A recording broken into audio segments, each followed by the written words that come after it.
Bonjour Stéphane de Mortillet, merci de nous accorder de ce temps.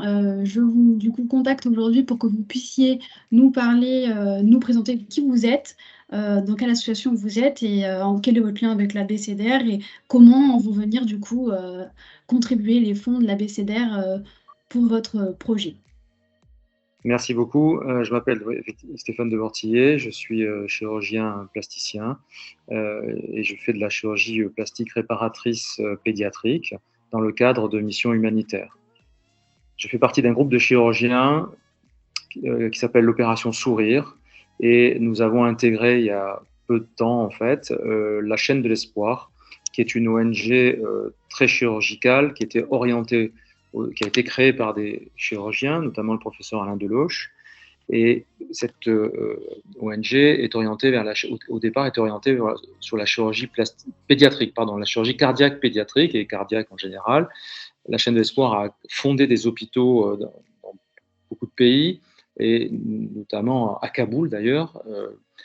Et ensuite, ils se sont ouverts à d'autres missions chirurgicales, et particulièrement la chirurgie plastique pédiatrique, puisqu'il y a un vrai besoin en fait dans beaucoup de pays du monde, puisque cet accès est très compliqué. Ce n'est pas vital, c'est pas une chirurgie vitale, et les parents qui sont souvent très pauvres ont du mal à accompagner leurs enfants dans un projet chirurgical de ce type, et souvent ils vivent avec leur malformation, ils sont délaissés, ils sont souvent désocialisés, déscolarisés, et on a créé donc ce groupe de chirurgiens pour pouvoir aller dans divers pays du monde. Moi, je pilote particulièrement les missions en Afrique de l'Ouest, au Togo et surtout au Bénin, en fait, dans un hôpital qui s'appelle Tanguieta, c'est au nord du Bénin. En gros, une mission de chirurgie plastique pédiatrique, ça se prépare à l'avance. On recueille, on a des associations qui travaillent pour nous sur place et qui vont recruter les enfants, qui vont en fait aller dans les villages, qui vont repérer les enfants qui sont souvent d'ailleurs mis de côté, donc qui vont parler aux familles et leur proposer de faire opérer leurs enfants. On reçoit donc, avant de partir en mission, un programme opératoire, et quand on arrive sur place, la première journée est consacrée à la consultation, on voit tous les enfants qu'on doit opérer, et ensuite la mission va durer entre 1 et 2 semaines, en fonction du nombre d'enfants qu'on a à opérer, et la mission donc, se passe ensuite au bloc opératoire, avec des journées qui sont plutôt longues. Voilà. Alors, c'est sûr que la chaîne de l'espoir donc, est une association qui est extraordinaire, qui marche très très bien. Donc une ONG créée par des chirurgiens pour des chirurgiens. Donc, il y a une efficacité majeure. Tous les dons qui sont faits vont directement.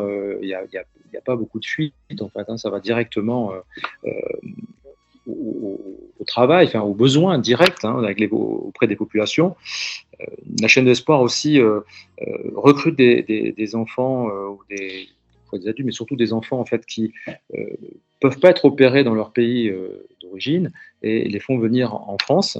Et on a des familles d'accueil qui prennent en charge ces enfants, qui sont opérés dans divers centres hospitaliers avec des chirurgiens partenaires. Voilà. C'est vraiment une très très belle association.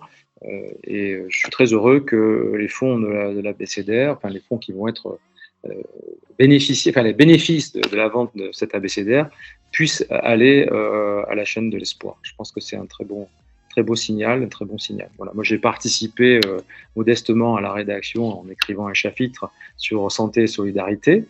Voilà. Et donc, solidarité en France et bien sûr à l'étranger, vers ces pays pauvres.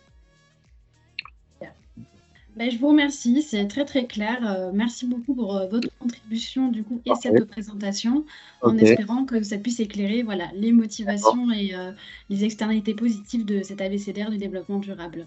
Je vous souhaite une bonne journée. Parfait, merci beaucoup. Merci, au revoir.